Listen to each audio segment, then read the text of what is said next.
미용실 원장 주제에 강남 성형외과 사모님 행세는 욕심이지. 시어머니 목소리가 호텔 연회장 복도에 낮고 또렷하게 깔렸습니다. 제 손에는 방금 쥐어진 갈색 서류 봉투가 들려 있었습니다. 안에 뭐가 들었는지 열어보지 않아도 알 것 같았습니다. 그날은 남편 오성준의 병원 확장개원 파티가 있는 날이었습니다. 강남 한복판 지하 1층부터 지상 5층까지 통으로 쓰는 건물. 성준의 이름을 딴 OS 클리닉이 새 단장을 마친 날이었습니다. 로비에는 유명 연예인들 이름이 적힌 화환이 즐비했고 방송국 카메라 팀도 2팀이나 와 있었습니다. 성준은 요즘 TV 프로그램에도 얼굴을 비추는 이른바 스타 의사였으니까요. 저는 그 화려한 파티장에 들어가지 못했습니다. 시어머니가 입구에서부터 저를 잡아 복도 구석으로 끌고 갔거든요. 어머님, 오늘 무슨 일이세요? 목소리를 최대한 낮게 깔았습니다. 당황하지 않으려고 애썼습니다. 무슨 일이긴. 너도 알잖아. 오늘 여기 투자자들 다 모인다. 방송 PD도 오고 유명 인플루언서들도 와. 그 자리에 네가 있으면 성준이한테 짐이야. 짐이요? 시어머니가 제 위아래를 훑었습니다. 저는 그날 새 원피스를 샀습니다. 엄청 비싼 건 아니었지만 깔끔하게 차려입었다고 생각했습니다. 그런데 시어머니 눈에는 그게 보이지 않는 것 같았습니다. 이것 봐라, 손이 거칠잖아. 미용 가위 잡은 손이 어디 가냐고. 성준이 요즘 어떤 사람들이랑 어울리는지 알아? 재벌가 딸들이나 유명 인플루언서들이야. 그 사람들 앞에 네가 서면 어떻게 되겠어? 저는 말문이 막혔습니다. 이게 뭔지는 알지? 시어머니가 제 손에 봉투를 쥐어줬습니다. 이혼 합의서야. 성준이 도장은 이미 찍혀 있어. 너도 도장 찍고 조용히 마무리해. 위자료는 없어. 대신 깔끔하게 끝내줄게. 봉투를 열었습니다. 정말이었습니다. 오성준, 한지수. 두 이름이 선명하게 찍혀 있고 남편 서명란에는 이미 도장이 눌려 있었습니다. 손가락이 떨렸습니다. 봉투를 떨어뜨리지 않으려고 두 손으로 꽉 쥐었습니다. 저 안쪽에서 웃음소리가 들렸습니다. 샴페인 잔이 부딪히는 소리, 박수 소리, 성준의 목소리가 마이크를 타고 울려 퍼졌습니다. 오늘 이 자리에 와주신 모든 분들께 진심으로 감사드립니다. 유리문 너머로 보이는 성준은 완벽했습니다. 맞춤 수트에 자신감 넘치는 표정. 그 옆에는 긴 생머리의 여자가 서 있었습니다. 인스타 팔로워 200만의 뷰티 인플루언서 강나연이었습니다. 병원 공식 홍보 모델이라는 타이틀로 6개월 전부터 성준 옆에 자주 보이던 여자였습니다. 성준과 눈이 마주쳤습니다. 딱 1초. 그는 시선을 돌렸습니다. 처음 보는 사람 보듯이요. 12년이었습니다. 12년을 함께 살았는데 제가 처음 성준을 만난 건 그가 의대 3학년일 때였습니다. 저는 그때 강북 마포구 쪽에서 작은 미용실을 운영하고 있었습니다. 23살이었고 고등학교 졸업하자마자 미용학원을 다니고 보조로 일하다가 겨우 독립한 지 2년 차였습니다. 혼자 가게 하나 꾸리는 게 대견하다고 생각하던 시절이었습니다. 성준은 제 미용실 단골 손님 소개로 알게 됐습니다. 머리 잘 자르는 데 있다고, 원장이 성격도 좋다고 그런 이야기를 듣고 온 거였습니다. 처음 왔을 때 그냥 평범한 손님이었습니다. 두 번째 왔을 때 커피 한 잔 사왔습니다. 세 번째 왔을 때 밥 한 번 먹자고 했습니다. 그 말이 두 번, 세 번 이어지면서 어느 순간 연인이 되어 있었습니다. 돌아보면 제가 먼저 마음이 간 건지 성준이 먼저 다가온 건지 경계가 흐릿합니다. 그냥 자연스럽게 이어진 것 같았습니다. 문제는 성준이 돈이 없었다는 겁니다. 정확하게는 집안이 어려웠습니다. 시아버지는 제가 결혼하기 전에 작은 건자재 도매 사업을 하다 사기를 당해 빚을 남기고 돌아가셨고, 시어머니는 그 빚을 갚느라 파출부 일과 마트 계산원 일을 병행하며 허리가 휘어 있었습니다. 성준의 의대 등록금은 반은 장학금, 반은 대출이었습니다. 성준이 직접 말해준 건 아니었는데 사귀면서 조금씩 알게 됐습니다. 저는 그게 부끄럽지 않았습니다. 저도 빈손으로 일어선 사람이었으니까요. 부모님이 일찍 이혼하셔서 외할머니 손에 자랐고 대학은 꿈도 못 꾼 채 손에 기술을 붙였습니다. 미용실 하나 갖기까지 얼마나 많은 시간을 쏟아부었는지 알았으니까요. 그래서 성준의 사정이 딱하기보다 그냥 비슷한 처지 같아서 더 가깝게 느껴졌습니다. 우리 결혼하면 내가 먹여 살릴게. 한 번은 성준에게 얘기한 적 있습니다. 분위기가 어색해질까봐 웃으면서 꺼냈습니다. 나중에 내가 다 갚을게. 내가 전문했다고 개원하면 그때부터는 내가 벌잖아. 그때 성준은 진심이었을 겁니다. 아마 그 순간만큼은요. 눈빛이 맑았습니다. 지금 생각해보면 그게 마지막으로 진심이었던 순간이었는지도 모르겠습니다. 결혼하고 나서도 저는 미용실을 계속했습니다. 성준이 인턴, 레지던트 하는 동안 생활비는 전부 제가 댔습니다. 전공의 월급이 들어오는 날이면 성준은 그 돈을 전부 저한테 줬지만 그 금액이 실제 생활비의 절반도 되지 않았습니다. 월세, 식비, 공과금, 성준 학자금 대출 이자, 시어머니 생활비 보조까지 나머지는 전부 제 미용실 수입으로 채웠습니다. 미용실이 많이 바빴습니다. 레지던트 시절 성준은 새벽에 퇴근하는 날이 많았는데 저도 지지 않으려고 아침 일찍 문을 열고 저녁 늦게 닫았습니다. 쉬는 날도 쉬지 못했습니다. 직원 없이 혼자 돌리다가 나중에 보조 한 명을 들였는데 그 월급도 아슬아슬했습니다. 시어머니는 그때 저한테 잘한다고 했습니다. 고맙다고도 했습니다.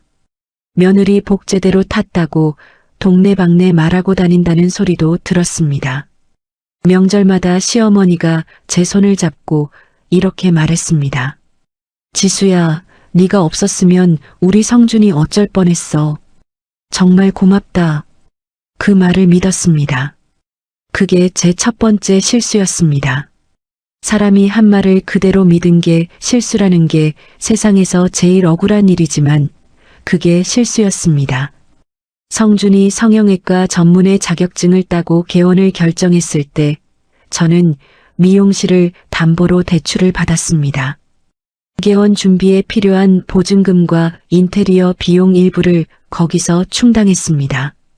성준은 계약서에 제 이름을 함께 올리자고 했습니다. 공동투자자 형식이라고 했습니다. 나중에 병원이 안정되면 지수 명의로 된 부분은 정리하자고 그렇게 말했습니다. 저는 별 생각 없이 도장을 찍었습니다. 우리 사이에 무슨 계약이 필요하냐고 생각했습니다. 그냥 서류 정리상 필요한 거겠지 라고 넘겼습니다. 그게 나중에 제 유일한 무기가 될 줄은 그때는 몰랐습니다. OS 클리닉이 처음 문을 열었을 때 손님이 없었습니다. 당연한 일이었습니다. 강남 한복판에 성형외과가 얼마나 많은데요. 신사동, 압구정, 청담동 일대에만 수십 개가 줄줄이 들어서 있었습니다. 이름도 없는 의사의 병원에 누가 먼저 오겠어요. 개원 첫 주에 예약이 하루 두세 건이었습니다. 성준은 수술실에 멍하니 앉아있는 날이 더 많았습니다. 직원들 인건비 걱정이 시작됐습니다. 그때 제가 나섰습니다.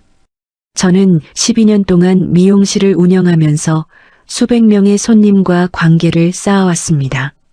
매달 오는 단골만 60명이 넘었고 그 중에는 강남에 사는 중산층 여성들, 연예인 지인, 방송 관계자 가족들, 소규모 사업체 대표 부인들도 있었습니다. 저는 그 인맥을 하나하나 직접 연락해서 성준 병원을 소개했습니다. 언니, 제 남편이 강남에 성형외과 열었거든요. 실력은 제가 보장해요. 쌍꺼풀 라인이 진짜 깔끔해요. 첫 달 시술 20% 할인 이벤트 하는데 한번 와볼래요? 전화를 하루에 10통씩 넘게 했습니다. 카카오톡 메시지도 보냈습니다. 저한테 헤어 시술 받으러 오는 손님들한테는 직접 전단지를 드리기도 했습니다. 체면 같은 건 없었습니다. 병원이 살아야 했으니까요. 처음엔 예의상 오는 손님들이었지만 성준의 실력이 입소문을 타면서 재방문율이 높아지기 시작했습니다. 제가 소개한 첫 번째 VIP 고객 박미선 씨는 연예기획사 대표 부인이었는데 그분이 코 수술을 받고 결과가 너무 만족스럽다면서 연예인 2명을 직접 데리고 왔습니다. 그 연예인들이 SNS에 병원 이름을 간접적으로 노출하면서 예약이 밀려들기 시작했습니다. 저는 그 흐름을 놓치지 않으려고 고객관리 시스템도 직접 만들었습니다. 미용실 운영하면서 쌓은 노하우였습니다. 고객별 방문 이력, 시술 선호도, 생일, 기념일, 담당 직원 메모, 불만사항, 재방문 시 특이사항까지 꼼꼼하게 기록했습니다. 처음에는 엑셀 파일로 시작했다가 나중에는 전문 CRM 프로그램을 들여서 제가 직접 세팅했습니다. 라이선스 계약도 제가 했습니다. 그때 명의를 제 이름으로 한 건 병원이 세금 문제로 법인 전환을 준비하는 시기였기 때문에 일단 개인 명의로 처리한 거였습니다. 상담 매뉴얼도 제가 썼습니다. 처음 내원한 고객한테 어떻게 말을 건네야 하는지, 상담 중 불안해하는 고객을 어떻게 안심시키는지, 불만 고객은 어떻게 대응하는지, 재방문을 유도하는 멤버십 전략까지 전부 제가 정리한 문서였습니다. A4 용지 30페이지가 넘는 분량이었습니다. 직원 교육도 제가 했습니다. 성준은 수술만 하면 됐습니다. 성준은 수술을 잘했습니다. 그건 인정합니다. 손이 섬세하고 결과물이 자연스러웠습니다. 미용 분야 특성상 결과가 좋으면 입소문이 빠릅니다. 성준의 실력이 베이스였다면 그 실력이 알려지는데 필요한 발판은 제가 깔아줬습니다. 그 사실을 성준도 알았습니다. 적어도 처음 3년 동안은 저한테 진심으로 고마워했습니다. 지수야, 너 없었으면 이 병원 진짜 망했다. 퇴근 후 소파에 나란히 앉아 맥주 한 캔씩 마시던 날 성준이 한 말입니다. 그날 성준은 제 손을 잡았습니다. 손이 거칠다고 고생이 많다고 했습니다. 저는 그 말이 좋아서 한참을 기억했습니다.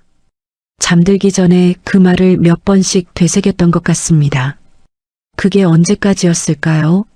손을 잡아준 게, 진심으로 고마워한 게, 변화는 서서히 왔습니다. 그래서 더 늦게 알아챘습니다. 한 번에 확 달라진 게 아니었으니까요. 성준이 TV에 나오기 시작하면서부터였습니다. 처음엔 케이블 채널 뷰티 프로그램이었는데 한 번 방송을 타고 나서 반응이 좋았습니다. 성형외과 의사가 나와서 시술 정보를 쉽게 설명해주는 코너였는데 성준이 말을 잘했습니다. 카메라 앞에서 긴장하지 않고 자연스럽게 웃었습니다. 시청자 반응이 좋다고 PD한테서 연락이 또 왔고 2번, 3번 출연하면서 얼굴이 알려졌습니다. 인스타그램 팔로워가 방송 이후 눈에 띄게 늘었습니다. 성준은 그걸 보더니 직접 콘텐츠를 올리기 시작했습니다. 수술 전후 사진, 병원 일상, 팀 영상 같은 것들이었습니다. 좋아요가 수천씩 달리고 댓글에는 어느 병원이냐고 묻는 사람들이 줄을 이었습니다.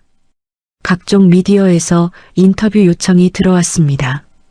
병원 예약이 한 달치가 꽉 찰 만큼 바빠졌습니다. 성준은 그 시기부터 눈에 띄게 달라졌습니다. 작은 것부터 바뀌었습니다. 입는 옷이 달라졌습니다. 전에는 편한 캐주얼을 즐겨 입었는데 어느 날부터 브랜드 로고가 달린 옷을 사기 시작했습니다. 시계를 바꿨습니다. 타던 차도 바꿨습니다. 살면서 한 번도 관심 없던 골프를 시작했습니다. 투자자 모임이라며 주말 저녁에 나가는 날이 잦아졌습니다. 그 무렵 강나연이 병원에 처음 나타났습니다. 팔로워 200만의 뷰티 인플루언서. 광고비를 받는 인플루언서가 먼저 병원에 협업 제안을 한다는 게 이상하지 않냐고요? 사실은 시어머니가 먼저 연결해 준 거였습니다. 나중에 알았습니다. 시어머니는 강나연 어머니와 같은 아파트 단지 주민이었는데 딸이 인플루언서라는 이야기를 들은 시어머니가 먼저 접근했다는 겁니다. 병원 홍보 협업을 제안하면 어떻겠냐고요. 강나연은 병원에 와서 무료로 시술 패키지를 받는 조건으로 홍보 모델을 하겠다고 제안했습니다. 성주는 저한테 상의하지 않고 그 제안을 받아들였습니다. 제가 나중에 알고 나서 왜 미리 말하지 않았냐고 했더니 그냥 비즈니스 결정이라고 했습니다. 매번 집에 가져와서 상의해야 하냐고요. 처음에는 비즈니스 관계라고 생각했습니다. 강나연 씨 포스팅 하나에 병원 예약이 300명 넘게 들어온다는 걸 저도 알았으니까요. 효과는 실제로 있었습니다. 비즈니스적으로 나쁜 선택은 아니었습니다. 그런데 어느 순간부터 성준이 달라지기 시작했습니다.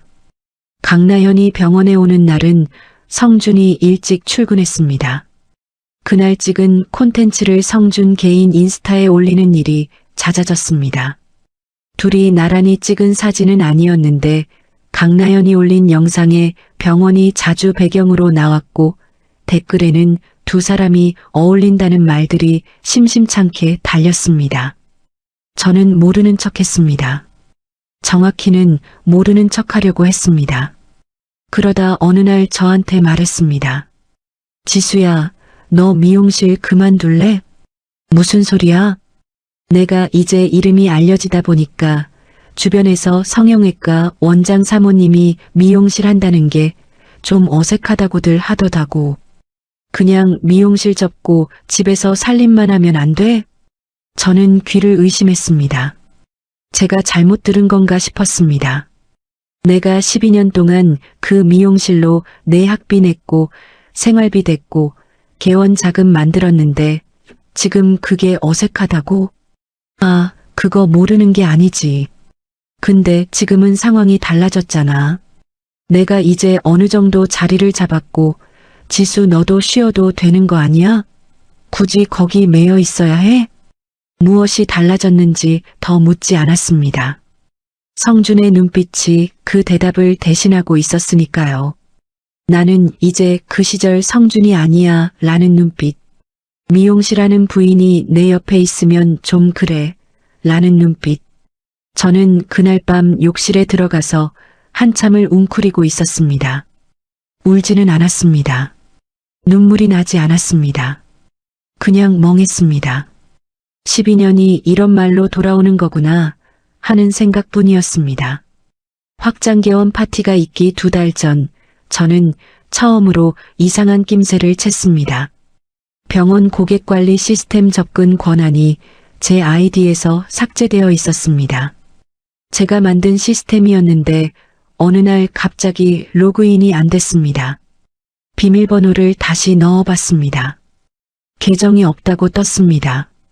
성준한테 물었습니다. 직원들 권한 정리하다가 실수한 것 같은데 이번에 시스템 담당 직원 새로 들어온 것도 있고 실수라고 했습니다. 저는 그 말을 믿었습니다. 그리고 다시 권한을 달라고 했더니 알겠다고 했습니다. 그런데 며칠이 지나도 복구되지 않았습니다. 다시 물었더니 바쁘다고 했습니다. 그런데 일주일 뒤 병원 마케팅 자료를 열어보려고 공용 폴더에 들어갔더니 제 파일들이 없었습니다. 제가 몇 달에 걸쳐 정리한 고객 응대 매뉴얼, 상담 스크립트, VIP 고객관리 가이드라인, 클레임 대응 매뉴얼이 전부 사라져 있었습니다. 다른 이름으로 저장된 건지 찾아봤는데 흔적이 없었습니다. 머리가 아팠습니다.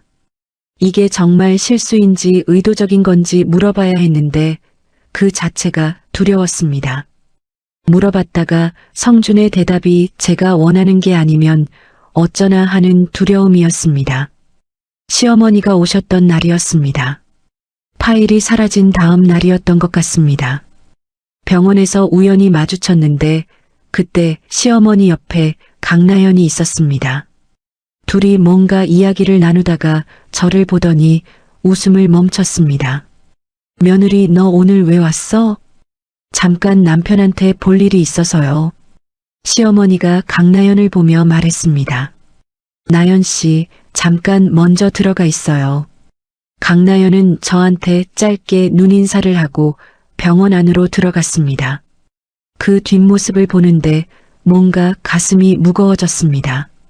눈인사가 너무 자연스러웠습니다. 이 병원에 자주 드나들어 본 사람의 발걸음이었습니다.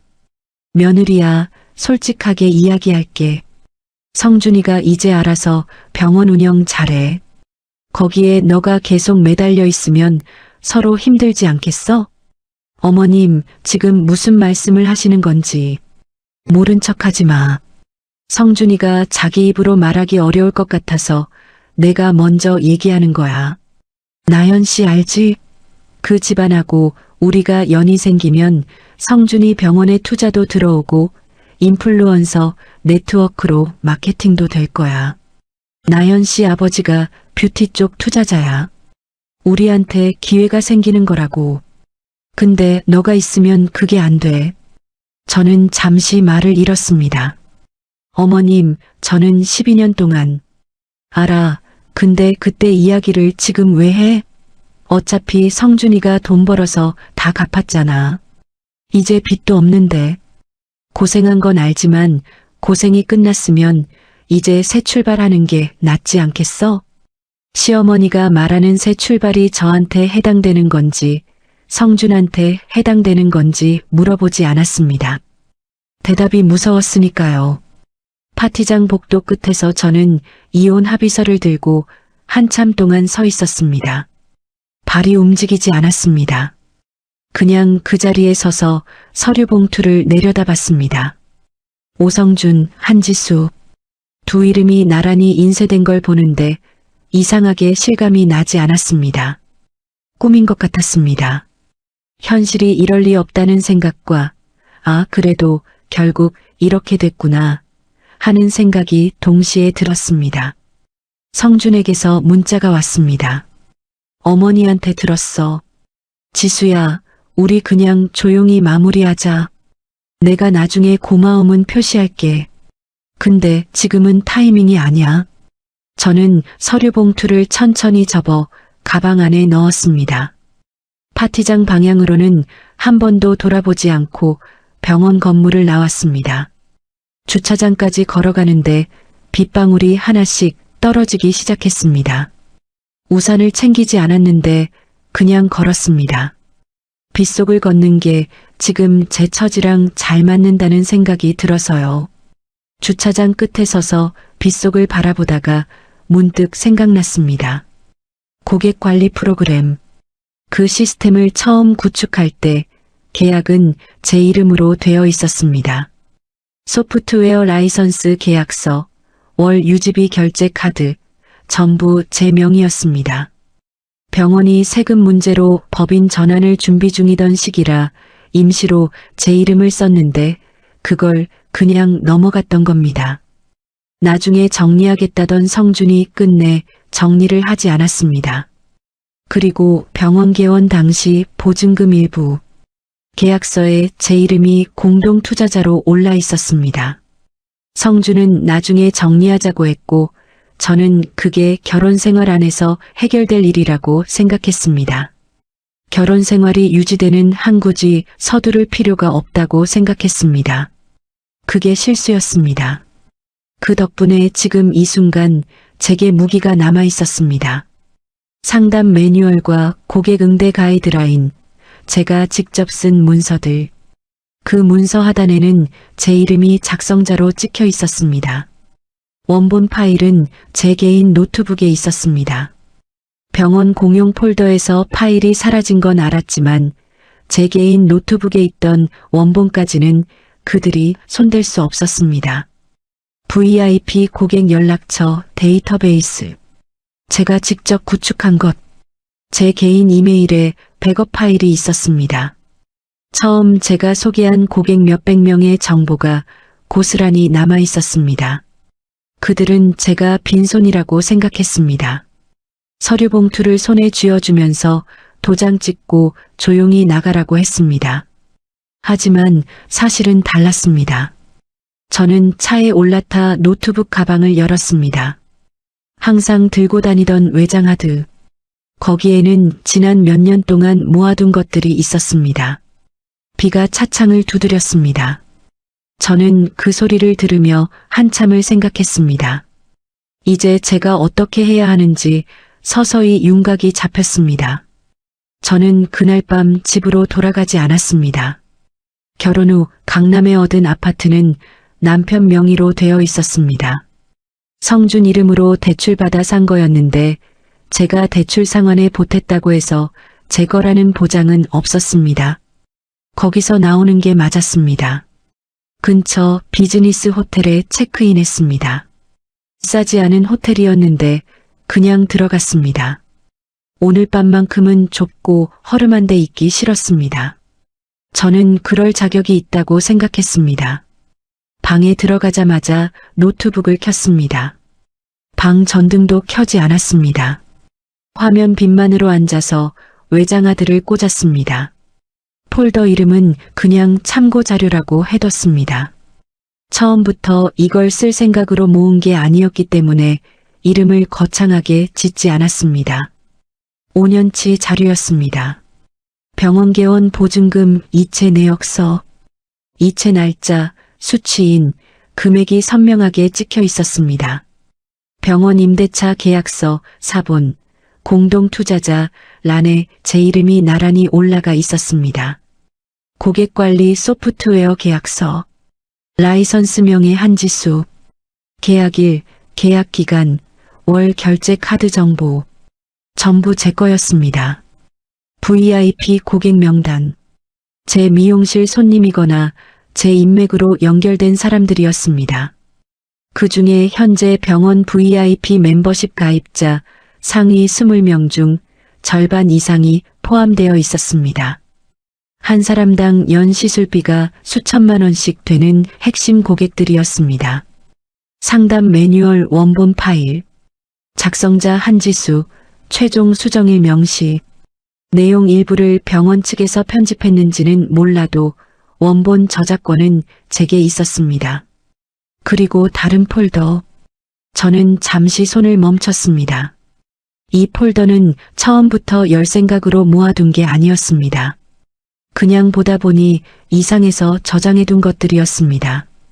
병원 행정을 잠깐 도왔던 시기에 지나가다 본 것들, 성준이 통화하는 걸 엿들은 게 아닌데 옆에 있다 보니 들려버린 것들, 어쩌다 보게 된 문서들, 어쩌면 언젠가 필요할 것 같아서 조용히 저장해뒀습니다. 나쁜 의도가 있었던 게 아닙니다. 그냥 불안했습니다. 뭔가 잘못되고 있다는 느낌이 있었습니다. 파일을 열었습니다. 병원 회계 프로그램에서 캡처해둔 자료들, 특정 시술건에서 실제 결제 금액과 현금 수납 금액이 다르게 기록된 건들, 카드 결제를 현금으로 유도한 흔적들, 세금 계산서 없이 처리된 현금 거래 내역들, 이상하다 싶어서 스크린샷으로 저장해뒀던 것들이었습니다. 확인은 하지 않았습니다. 그냥 모아뒀습니다. 또 다른 파일, 성준이 투자자들과 주고받은 메시지 일부, 성준이 제 앞에서 통화하면서 무심코 흘린 말들, 제가 기억해뒀다가 메모해둔 것들이 있었고, 가중에는 성준이 스마트폰을 소파에 두고 화장실 간 사이 화면이 켜지면서 제가 의도치 않게 보게 된 문자 내용도 있었습니다. 투자금 용도를 놓고 투자자와 조율하는 내용이었는데 병원 확장 목적으로 유치한 투자금 일부를 다른 목적에 쓰는 이야기가 오가고 있었습니다. 저는 그날 그걸 사진으로 찍어뒀습니다. 그리고 마지막 폴더, 과거 의료 분쟁 관련 자료, 성준이 레지던트 시절 수련하던 병원에서 있었던 사고건이었습니다. 환자 가족이 항의했다가 합의로 마무리됐는데 그때 합의금 일부를 성준이 사비로 보탰습니다. 1천만 원이었습니다. 제 돈이었습니다. 성준이 급하다고 했고 저는 그냥 줬습니다. 그때 제가 그 관련 서류를 우연히 보게 됐고 성준한테 말하지 않고 보관해뒀습니다. 뭔가 느낌이 나쁜 건이었습니다. 성준이 합의를 빨리 마무리하고 싶어 했고 병원 측에서 보내온 합의서에는 해당 의료진의 처치 과정에 대한 내용이 포함되어 있었습니다. 그 환자 가족의 연락처가 합의서 하단에 적혀 있었습니다. 저는 그 번호를 수첩에 옮겨 적어뒀습니다. 저는 화면을 바라보며 오래 생각했습니다. 빗소리가 유리창에 부딪혔습니다. 이 자료들을 실제로 쓸 날이 올 것이라고는 그때도 반쯤은 몰랐습니다. 하지만 오늘 파티장 복도에서 이혼 서류를 받아든 순간 그날이 왔다는 걸 알았습니다. 다음 날 아침 고객관리 시스템에서 제 권한이 공식적으로 삭제됐다는 알림이 왔습니다. 이번에는 실수가 아니었습니다. 알림 메시지에는 시스템 관리자에 의해 계정이 비활성화되었습니다. 라고 적혀 있었습니다. 병원 측에서 의도적으로 처리한 거였습니다. 저는 그 메시지를 보고 조용히 소프트웨어 공급사에 전화했습니다. 안녕하세요. 저는 한지수라고 하는데요. OS 클리닉에서 사용 중인 CRM 솔루션 라이선스 계약자입니다. 계약 해지 절차를 알고 싶어서요. 전화기 너머 직원이 키보드를 치는 소리가 들렸습니다. 네, 확인해 드리겠습니다. 계약서상 명의는 한지수 씨 맞으시고요. 해지 원하시면 서면 요청서 제출하시면 됩니다. 다만 계약 기간이 2달 남아 있어서 남은 기간 사용 여부는 명의자 결정에 따릅니다. 저는 말했습니다. 계약 해지 대신 명의자 권한으로 접근 잠금 처리 가능할까요? 가능합니다. 명의자이시니까 승인 절차 없이 바로 처리됩니다. 지금 처리해 드릴까요? 네, 부탁드립니다. 잠시 기다려 주세요. 처리 완료됐습니다. 확인 메일 발송해 드렸습니다. 전화를 끊었습니다. 잠금 처리 완료 메시지가 왔습니다. OS 클리닉의 예약 시스템, 고객 상담 이력, VIP 관리 데이터, 멤버십 정보 전부 잠겼습니다. 병원 직원 누구도 로그인할 수 없게 됐습니다. 예약 확인도, 고객 연락처 조회도, 오늘 수술 예약자 확인도 불가능해졌습니다. 저는 노트북을 닫고 커피를 한 모금 마셨습니다.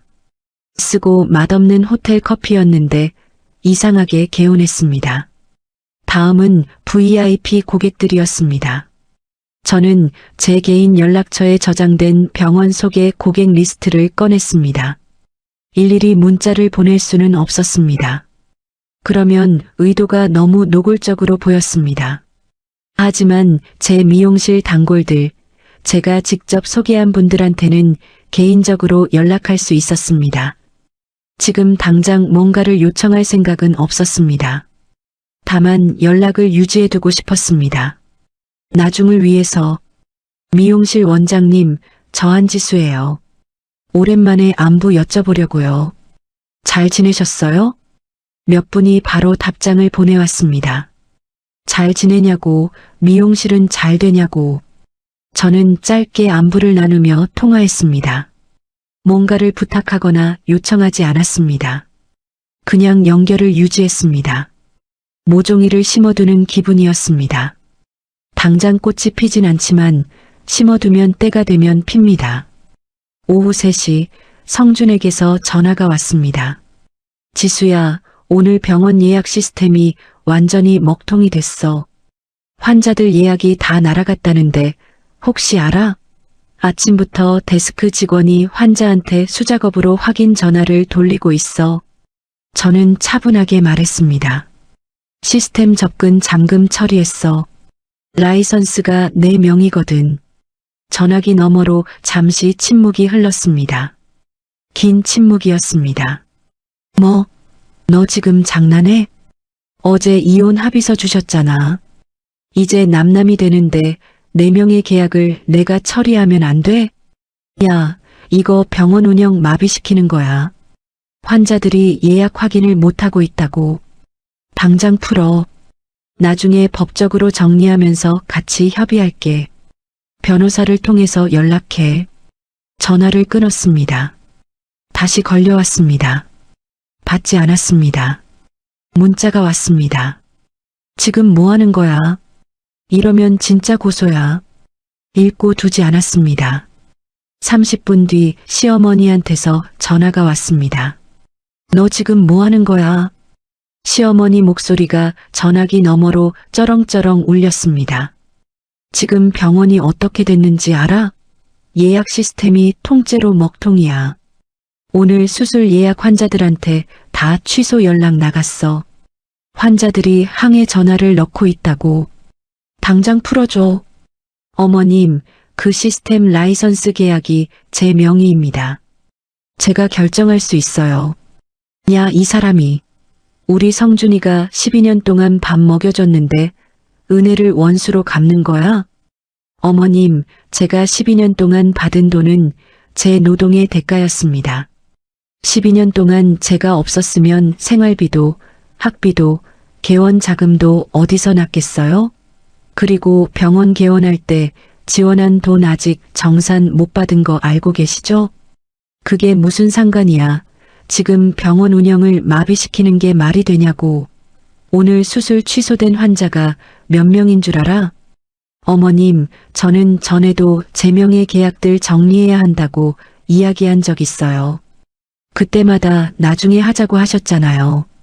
나중이 오늘이 된 것뿐이에요. 전화기 너머로 숨소리가 거칠어졌습니다. 뭔가를 참고 있는 것 같았습니다. 너 이러면 정말 가만 안 둬. 업무 방해로 고소할 거야. 형사 고소야, 형사. 저는 저도 모르게 피식 웃었습니다. 어머님, 제 명의 재산을 제가 관리하는 게 업무 방해인가요? 법적으로 확인해 보시면 어떨까요? 저도 변호사 선임할 거니까요. 전화를 끊었습니다. 의자에 기대어 천장을 올려다봤습니다. 손이 약간 떨렸습니다. 무섭지 않다면 거짓말이었습니다. 시어머니가 실제로 고소를 할 수도 있다는 걸 알았습니다. 무혐의로 끝난다고 해도 조사받는 과정이 고통스러울 거라는 것도 알았습니다. 하지만 굽히고 싶지 않았습니다. 그날 저녁 인터넷 뉴스에 기사 하나가 올라왔습니다. 단독 스타 성형외과 OS 클리닉 내부 갈등으로 예약 시스템 마비, 수십 명 환자 수술 취소 사태, 전 직원의 악의적 시스템 방해 의혹. 기사에는 제 이름이 나왔습니다. 한지수, 오성준 원장 전 배우자. 악의적 보복 행위로 병원 운영 마비시켰다는 내용이었습니다. 기사 말미에는 OS 클리닉 측은 법적 조치를 검토 중이라고 밝혔다고 쓰여 있었습니다. 성준이 먼저 언론에 제보한 겁니다. 저는 기사를 읽으며 잠시 눈을 감았습니다. 그리고 다시 눈을 떴습니다. 흔들리지 않기로 했습니다. 내일 아침 제일 먼저 할 일은 변호사를 찾는 거였습니다. 다음 날 아침 저는 변호사 사무실 문을 두드렸습니다. 기사가 나갔고 고소 협박이 들어왔고 이건 이제 단순한 이혼 갈등이 아니라 법적인 싸움이었습니다. 주변에 물어물어 의뢰인 편을 잘 드는 변호사로 소문난 정수연 씨를 소개받았습니다. 정수연 변호사는 40대 초반의 여성이었습니다. 인상이 날카로웠지만 말투가 차분했습니다. 처음 상담에서 제 이야기를 끝까지 다 들은 뒤 말했습니다. 말씀 다 하셨어요? 네. 자료는 다 가져오셨어요? 저는 캐리어를 열었습니다. 파일 정리를 나름대로 해두긴 했지만 완벽하지는 않았습니다. 정 변호사는 서류들을 하나씩 꺼내서 읽기 시작했습니다. 한참 동안 말이 없었습니다. 한지수 씨, 이거 전부 본인 명의입니까? 네, 라이선스 계약서 원본이고요. 여기 병원 임대차 계약서 사본에 공동 투자자로 제 이름이 올라 있습니다. 정 변호사가 안경을 고쳐 썼습니다. 업무방해 고소는 성립이 안 됩니다. 명의자가 자기 재산을 관리한 건데 업무방해가 될 수 없어요. 오히려 OS 클리닉 측이 한지수 씨 명의 자산을 무단으로 사용해왔다고 볼 여지가 있습니다. 이 계약 기간 동안 한지수 씨가 이 시스템의 유일한 법적 계약자인데 병원 측이 명의자 동의 없이 계정을 임의로 삭제한 거잖아요. 그게 오히려 문제예요. 저는 고개를 끄덕였습니다. 그리고 이건요. 저는 다른 파일을 꺼냈습니다. 회계 이상 자료입니다. 현금 수납 누락이랑 세금 계산서 없는 거래 건드린데요. 정 변호사가 파일을 천천히 넘겼습니다. 페이지를 넘길수록 표정이 굳어졌습니다. 이게 사실이면 단순 이혼 문제가 아니에요. 조세 문제가 붙어요. 네, 알고 있습니다. 그리고 이건 투자금 관련 자료고요. 저는 세 번째 파일을 내밀었습니다. 성준이 투자자와 주고받은 메시지, 제가 메모해둔 통화 내용 요약이었습니다. 정 변호사가 한참 동안 읽었습니다. 그러다 파일을 덮고 저를 봤습니다. 한지수 씨, 이거 공개하실 생각입니까? 저는 잠시 생각했습니다. 필요하다면요. 하지만 먼저 공식적으로 제 재산 소유권을 확인받고 싶습니다. 제 명의 자산이 제 거라는 게 법적으로 확인되어야 그 다음 이야기가 되니까요. 그게 먼저예요. 맞습니다. 그게 순서가 맞아요. 알겠습니다. 일단 고소고발에 대한 대응 먼저 하고 병행해서 채권 보전 신청 들어가겠습니다. 수임료가 만만치 않았습니다. 미용실 적금에서 썼습니다. 아깝지 않았습니다. 저는 사무실을 나오며 처음으로 조금 숨이 쉬어졌습니다. 혼자가 아니라는 느낌이 드는 게 이렇게 다를 수가 있었습니다. 사흘이 지났습니다. 인터넷에는 제 이름이 계속 나왔습니다. 전직 원장 부인의 보복행위, 병원 마비 사태 장본인, 이혼 갈등으로 병원 환자 피해 발생. 기사마다 제가 악인처럼 묘사되어 있었습니다. 댓글들도 예상대로였습니다. 저를 비난하는 댓글들이 줄을 이었습니다. 저는 그 댓글들을 읽으며 이상하게도 떨리지 않았습니다. 화가 나지도 않았습니다. 그냥 조용했습니다. 처음에는 화가 날 것 같았는데 어느 순간부터 이 사람들이 저를 비난하는 건 자기가 아는 정보가 절반밖에 없어서라는 걸 알았습니다. 정보가 다 나오면 달라질 거라는 걸 알았습니다. 그 즈음 연락이 온 사람이 있었습니다.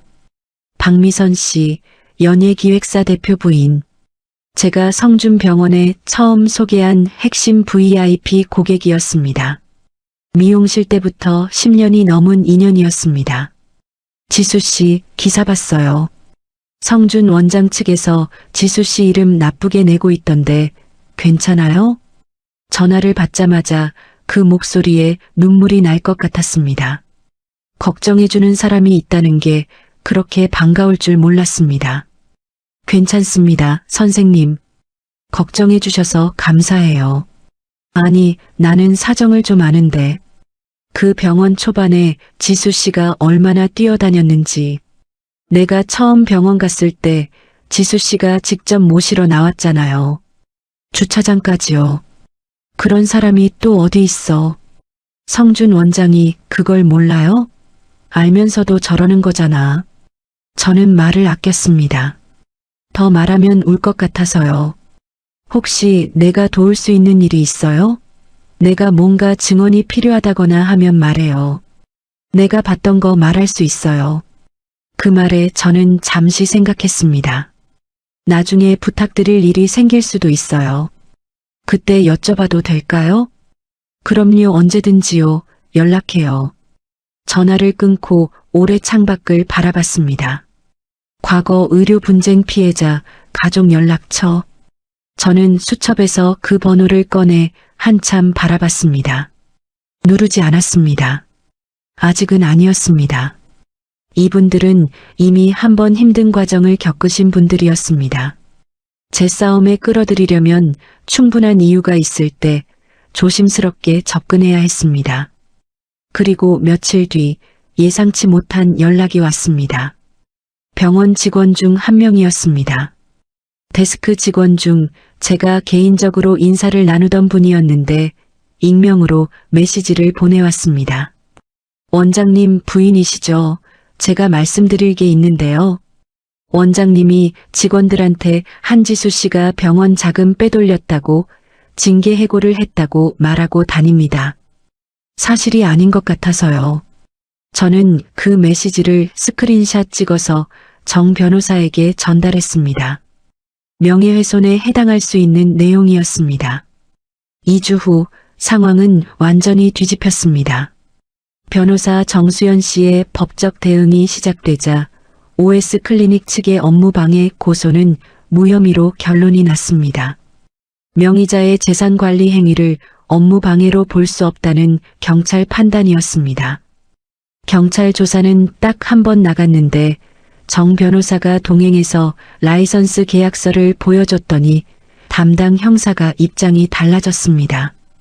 그 과정에서 병원개원 보증금에 대한 채권 보전 신청도 들어갔습니다. 법원에서 가처분 결정이 나면서 성주는 해당 금액에 대해 함부로 처분할 수 없게 됐습니다. 병원 자산 일부에 대한 처분도 제한됐습니다. 그런데 그보다 더 큰 일이 벌어졌습니다. 세무조사. 제가 정 변호사를 통해 국세청에 제출한 자료를 바탕으로 OS 클리닉에 대한 세무조사가 시작됐습니다. 정 변호사는 처음에 이 카드를 마지막에 쓰는 게 낫다고 했는데 성준이 언론에 저를 나쁘게 제보하면서 타이밍이 앞당겨졌습니다. 이쪽에서도 할 말을 해야 했으니까요. 세무조사 내용은 예상보다 심각했습니다. 현금 수납 누락 규모가 컸습니다.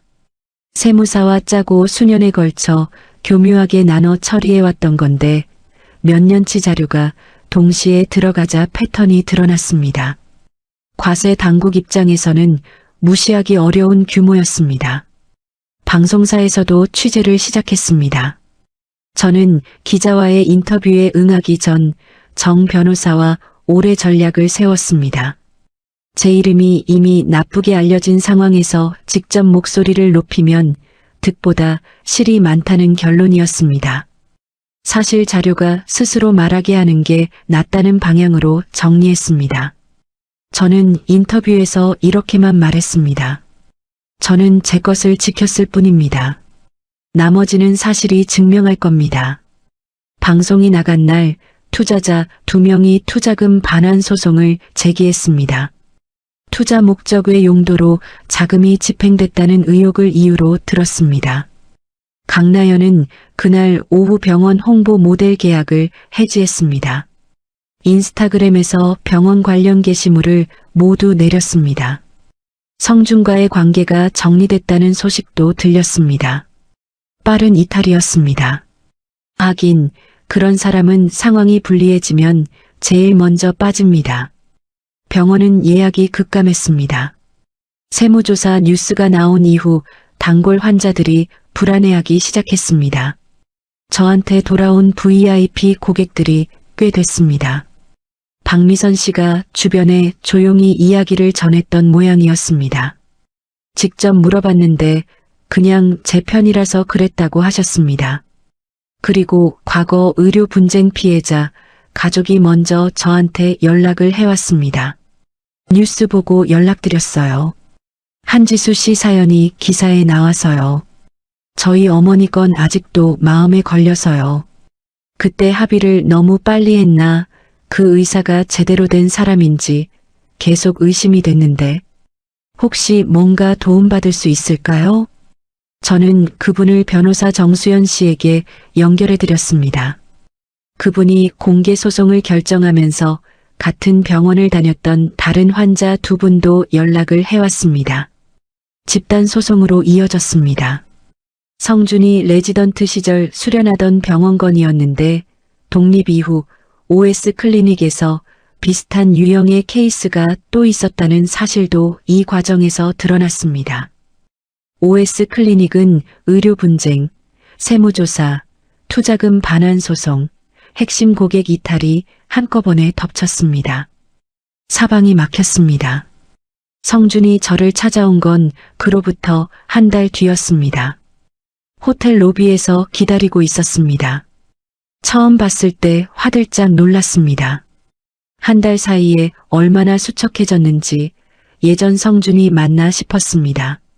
눈밑이 어두웠고 양복이 조금 헐렁해진 것 같았습니다. TV에서 자신감 넘치게 카메라를 보던 그 성준이 맞나 싶었습니다. 지수야. 저는 맞은편에 앉았습니다. 커피는 시키지 않았습니다. 무슨 일이야? 우리 다시 이야기할 수 있을까? 성준이 고개를 숙였습니다. 내가 잘못했어. 어머니한테 너무 휘둘렸어. 나연이도 그냥 비즈니스 관계였는데 어머니가 너무 밀어붙이니까 나도 흔들렸고. 근데 진짜 내 사람은 지수 너야. 그걸 이제 알겠어. 저는 그 말을 들으며 이상하게도 아무 감정이 없었습니다. 분노도 슬픔도 연민도 그냥 그 말이 텅 빈 그릇처럼 들렸습니다. 성준 씨, 지금 병원 때문에 힘들어서 온 거잖아. 아니야, 진짜야. 내가 너 없으면 안 되겠다는 걸 이제 알았어. 저는 조용히 말했습니다. 성준 씨가 의대 다닐 때 내가 밥 먹여줬잖아. 레지던트 할 때 새벽에 야식 싸들고 병원 갔잖아. 개원할 때 내 적금 다 깼잖아. 그때 성준 씨가 뭐라고 했어? 나중에 갚는다고 했잖아. 성준이 고개를 들지 못했습니다. 근데 확장개원 파티 날 복도에서 눈이 마주쳤을 때 당신이 고개 돌린 거 기억해? 처음 보는 사람처럼 12년을 함께 살았는데 그건 진짜 미안해. 그 순간 내가 왜 그랬는지 미안하다는 말로 그 12년이 돌아오나요? 저는 자리에서 일어섰습니다. 성준 씨, 나는 이제 내 인생 살 거야. 소송은 법적으로 진행하고 내 재산은 변호사 통해서 정리할게. 더 할 말은 없어. 지수야, 그러지 마. 우리가 그래도 12년을 살 맞대고 살았는데. 저는 돌아보지 않았습니다. 로비를 가로질러 문을 나섰습니다. 뒤에서 성준이 제 이름을 한 번 더 불렀지만 걸음을 멈추지 않았습니다. 12년 동안 저는 수없이 많은 걸음을 성준을 위해 멈췄습니다. 이번만큼은 멈추지 않아도 됐습니다. 그 후로 2달이 더 지났습니다. OS 클리닉은 결국 폐업 신고를 냈습니다. 세무조사 결과 수억 원대 추징금이 나왔고 집단 의료소송 합의금도 거기에 더해졌습니다. 투자자들의 소송은 아직 진행 중이었지만 이미 병원은 버티기 어려운 상태였습니다. 성준은 대표원장 자리를 내놓았습니다. 의사 면허는 유지됐지만 당분간 독자 개원은 어려운 상황이었습니다. 경상도 쪽 소도시에 있는 중소형 의원에 봉지기로 들어갔다는 소식이 들렸습니다. 강남에서 맞춤 수트 입고 방송 나오던 성준이 그렇게 됐습니다. 강나연은 성준과 정리된 이후 다른 뷰티 브랜드와 계약했습니다. OS 클리닉 관련 게시물은 SNS에서 깨끗이 사라졌습니다. 마치 처음부터 거기 없었던 것처럼요. 그런 사람은 원래 그렇습니다. 자기한테 이득이 될 때 붙었다가 아니다 싶으면 흔적도 없이 갑니다. 시어머니는 매주 전화를 했습니다. 저는 받지 않았습니다. 문자는 쌓여갔습니다. 지수야, 제발 한 번만 봐줘. 내가 잘못했어. 지수야, 성준이가 너무 힘들어해. 내가 나서줘야 해. 지수야, 병원 다시 일으키면 내 목 제대로 챙겨줄게. 진심이야. 지수야, 나 요즘 너무 힘들어. 연락 한 번만 해줘. 저는 그 문자들을 읽지 않고 삭제했습니다.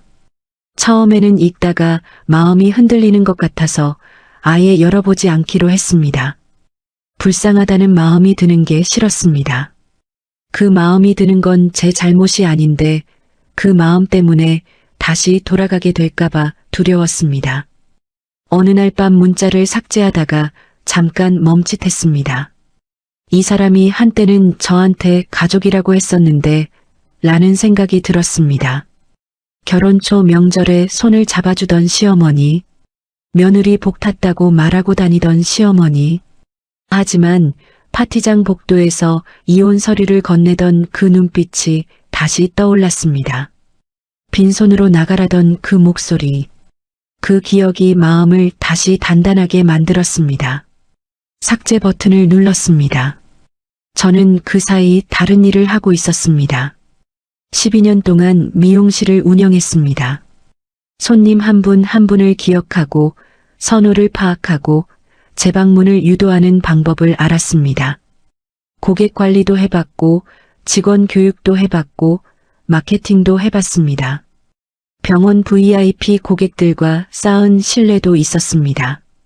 거기에 5년 동안 직접 만든 고객 관리 매뉴얼, 상담 스크립트, 브랜딩 자료가 있었습니다. 이 모든 것이 제 자산이었습니다. 저는 뷰티 브랜드를 만들기로 했습니다. 정 변호사에게 먼저 물었습니다. 진행 중인 소송이 있는 상황에서 사업 시작이 법적으로 문제가 없는지요? 문제 없다고 했습니다. 법인 설립 절차를 도와주겠다고 했습니다. 미용실 인수인계를 진행했습니다. 오래 알고 지내던 후배 미용사가 인수하겠다고 했습니다. 인수 대금의 일부를 받아 그걸 초기 자본으로 썼습니다. 성수동 작은 사무실을 빌렸습니다. 화려하지 않았습니다. 책상 3개, 선반, 작은 회의 테이블이 전부였습니다. 그래도 제 공간이었습니다. 브랜드 이름은 제 이름에서 따왔습니다. 지수뷰티. 처음에 정한 이름은 달랐습니다. 뭔가 있어 보이는 영어 이름을 몇 개 생각해뒀는데 어느 날 밤 사무실에 혼자 앉아서 브랜드 기획서를 쓰다가 문득 생각했습니다. 내가 왜 내 이름을 쓰지 않지? 한지수, 제 이름. 미용실 원장 주제에 강남 성형외과 사모님 행세는 욕심이라고 했습니다. 한지수 이름이 뭐 대단한 것도 아니라는 말을 들은 것도 같습니다. 그러면 그 이름으로 해야겠다고 생각했습니다. 제가 제 이름으로 하는 거니까요. 처음엔 피부 관리 패키지와 고급 헤어 케어 라인 소수 제품부터 시작했습니다. 제조사는 오래 알고 지내던 코스메틱 OEM 업체와 계약했습니다. 성분 구성은 직접 공부했습니다. 원산지는 전부 투명하게 공개했습니다. 효능을 과장하지 않았습니다. 고객한테 거짓말하지 않는다는 원칙 하나로요. 박미선 씨가 주변에 소문을 내줬습니다. 제가 OS 클리닉에 소개했던 고객들 중 몇 분이 연락을 해왔습니다. 직접 써보겠다고요. 그분들한테는 정가보다 낮게 드렸습니다. 나중에 정가를 내도 충분히 가치가 있다고 생각해 주시면 계속 오시면 됩니다. 라고 말씀드렸습니다. 첫 달 매출은 소박했습니다. 기대치를 낮게 잡고 시작했기 때문에 실망하지 않았습니다. 제 이름으로 하는 첫 번째 일이었으니까요. 느려도 괜찮았습니다. 6개월이 지났습니다. 지수뷰티는 작지만 단단해지고 있었습니다. 가맹점 문의도 들어오기 시작했습니다. 처음엔 제가 직접 관리하는 것만 하겠다고 했는데 2곳, 3곳으로 늘어나면서 체계가 생기기 시작했습니다. 인스타그램 팔로워가 눈에 띄게 늘었습니다. 강나형 같은 대형 인플루언서에 기댄 게 아니라 실제 사용 후기를 쓴 진짜 손님들이 만들어준 숫자였습니다. 일반 소비자들이 쓴 후기에는 자극적인 말이 없었습니다. 그냥 좋다고, 냄새가 좋다고, 발림이 좋다고 썼습니다. 그게 더 믿음직했습니다. 어느 날 방송사 한 곳에서 연락이 왔습니다. 한지수 사장님, 저희가 창업 성공 스토리 코너를 준비 중인데요. 혹시 인터뷰 괜찮으실까요? 저는 잠시 망설였습니다. 아직 내 이름이 인터넷에 나쁘게 남아있는 것들이 있었습니다. 그게 방송에서 또 나오면 어떡하나 하는 생각도 들었습니다. 하지만 고개를 끄덕였습니다. 네, 괜찮습니다. 제 이야기가 누군가한테 도움이 된다면요. 인터뷰는 성수동 사무실에서 했습니다. 배경이 소박했습니다. 화려한 스튜디오가 아니라 제가 매일 앉아서 일하는 자리 그대로 찍었습니다. 기자가 물었습니다. 12년 동안 남편 뒷바라지 하시다가 이렇게 혼자 일어서셨는데 가장 힘들었던 순간이 언제였나요? 저는 잠시 생각했습니다. 이혼 서류 받았을 때요. 근데 솔직히 그것보다 더 힘들었던 건 제가 빈손인 줄 알았을 때예요. 빈손인 줄 알았다고요? 네, 그 서류 받은 순간에는 진짜 아무것도 없는 것 같았거든요. 12년 동안 한 게 없는 사람 같고 아무것도 내 것이 없는 것 같고 그런데 그날 밤 혼자 앉아서 생각해 보니까 그게 아니었어요. 제 이름으로 된 계약서가 있었고 제가 만든 자료들이 있었고 제가 쌓은 관계가 있었어요. 그게 전부 제 거였어요. 처음부터 제 거였어요. 그걸 깨달은 순간에 처음으로 울었어요. 혼자 싸우는 게 두렵지 않으셨어요? 엄청 두려웠어요. 지금도 사실 가끔 두렵습니다. 근데 돌아가기는 싫었어요. 아무것도 없는 채로 뒤로 가는 게 앞으로 가는 것보다 더 무서웠으니까요. 방송이 나간 뒤 SNS에 댓글이 달렸습니다. 진짜 사이다다. 이 영상 보고 용기 났어. 나도 내 이름으로 뭔가 시작해야겠다는 생각. 나도 비슷한 상황인데 너무 공감돼서 울었어요. 저는 그 댓글들을 하나하나 읽었습니다. 오래 읽었습니다. 처음으로 제가 옳은 선택을 했다는 확신이 들었습니다. 겨울이 됐습니다. 성수동 사무실 창문으로 첫눈이 내리는 게 보였습니다. 저는 커피를 들고 그 풍경을 바라봤습니다. 직원이 둘로 늘었고 가맹점 계약을 검토 중인 곳이 5군데였습니다. 시어머니 번호는 차단해뒀습니다. 성준의 연락처도 지웠습니다. 분노도 없었습니다. 연민도 없었습니다. 그냥 조용했습니다. 이상하게도 오래전부터 이게 맞는 자리였던 것 같은 느낌이 들었습니다. 저는 원래부터 이 자리에 있어야 했는데 12년을 돌아서 여기 온 것 같은 느낌이요. 직원이 사무실 문을 두드렸습니다.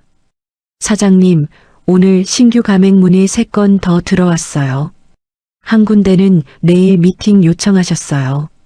알겠습니다. 미팅 잡아줘요. 저는 커피를 내려놓고 자리에 앉았습니다. 노트북을 열었습니다. 오늘 해야 할 일 목록이 화면에 떴습니다. 바빴습니다. 좋은 의미로요. 12년 전 저는 남편의 꿈을 위해 살았습니다. 하지만 이제는 제 꿈을 위해 삽니다. 돌아보면 참 멀리 돌아왔습니다. 그래도 후회는 없습니다. 그날 시어머니와 남편이 저를 버렸다고 생각했지만 사실 버려진 건 제가 아니었습니다. 가장 소중한 사람을 놓친 건 그들이었으니까요.